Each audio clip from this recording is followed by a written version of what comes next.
Hello everyone, welcome back to my channel. तो आज के इस वीडियो में हम डिस्कस करेंगे एआईबी एग्ज़ाम के बारे में कि अगर आपने ऑल इंडिया बार एग्ज़ामिनेशन के लिए अप्लाई किया था और आप किसी रीज़न से एग्ज़ाम नहीं दे पाए तो क्या होगा। तो चलिए शुरू करते हैं।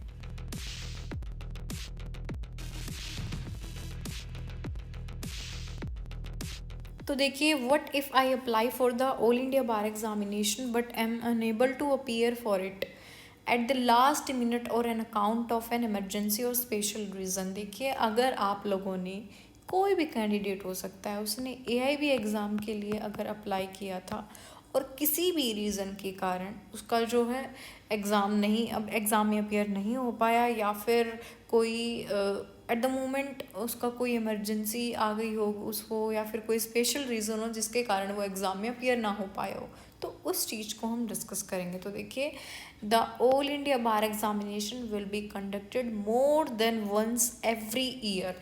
देखिए, ये चीज़ इससे रिलेटेड मैंने कल भी वीडियो डाली थी चैनल पर कि जो एआईबी का एग्ज़ाम होता है ना, वो गाइस एक साल में 2 बार कंडक्ट कराया जाता है। ठीक है, बेसिकली। बट बहुत बार रीज़न होता है नहीं भी हो पाता है कंडक्ट, बट हाँ, ऐसा होता है कि एक साल में 2 बार कंडक्ट कराया ही जाता है एआईबी एग्ज़ाम। तो यहाँ पर बोला गया and you can appear for it again at your convenience. तो यहाँ पर बोला गया है कि अगर आप एक बार मतलब एग्ज़ाम में अपीयर नहीं हो पा रहे हो तो आप सेकेंड टाइम अपने एग्ज़ाम को मतलब अच्छे तरीके से पढ़ के उसमें पास हो सकते हो। तो ऐसा नहीं है कि अगर कोई भी रीज़न हो सकता है, ऑन द स्पॉट अगर आप एग्ज़ाम भी नहीं दे पाते हो, इमरजेंसी आ जाती है, फिर कोई भी स्पेशल रीज़न हो जाता है जिसके कारण आप एग्ज़ाम में नहीं बैठ पाते हो, या फिर सेंटर होल नहीं जा मतलब जहाँ पर आपका एग्ज़ाम होना है वहाँ पर नहीं पहुँच पाते हो, और आपका जो एग्ज़ाम है वो छूट जाता है इन कारण की वजह से। तो ऐसा नहीं है कि आपके हाथ से जो अपॉर्चुनिटी आप लोगों को मिली थी वो चली गई है, नहीं।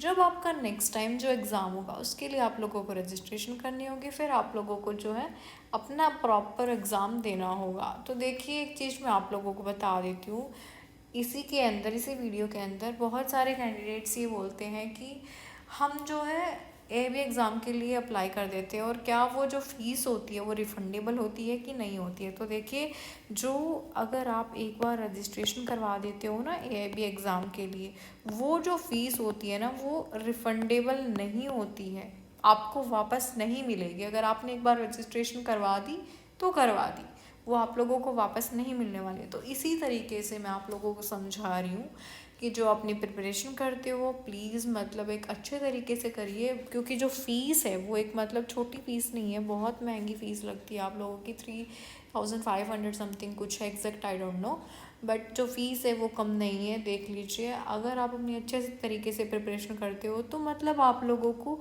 जो फ़ीस आप लोगों ने पे की है वो दुखती नहीं है। ठीक है, दुख नहीं होता है कि हमने इतनी फ़ीस पे की थी। बट अगर आपका किसी भी कारण की वजह से कोई भी इमरजेंसी हो सकती है, ज़रूरी नहीं हमारी पढ़ाई का ही रीज़न हो कि हमने नहीं पढ़ा था, हेल्थ इशू हो सकता है, फैमिली प्रॉब्लम हो सकती है, तो अगर आप अपना पहले से ही बैलेंस नहीं बना करके चलोगे स्टडी में, मतलब एआईबी एग्ज़ाम के लिए, तो आपका जो एग्ज़ाम है होना होता है उसके लिए आप लोगों को फिर बाद में रिग्रेट फील होता है कि काश हमने पढ़ लिया होता है, काश प्रॉपर हमने नोट्स ले लिए होते, रीडिंग ले ली होती, सेक्शंस को थॉरोली पढ़ लिया होता, तो आप लोगों को वो फ़ीस जो है वो फिर मतलब बहुत ज़्यादा लगती है। अगर क्लियर हो जाता है तो ये लगता है हाँ भाई क्लियर हो गया।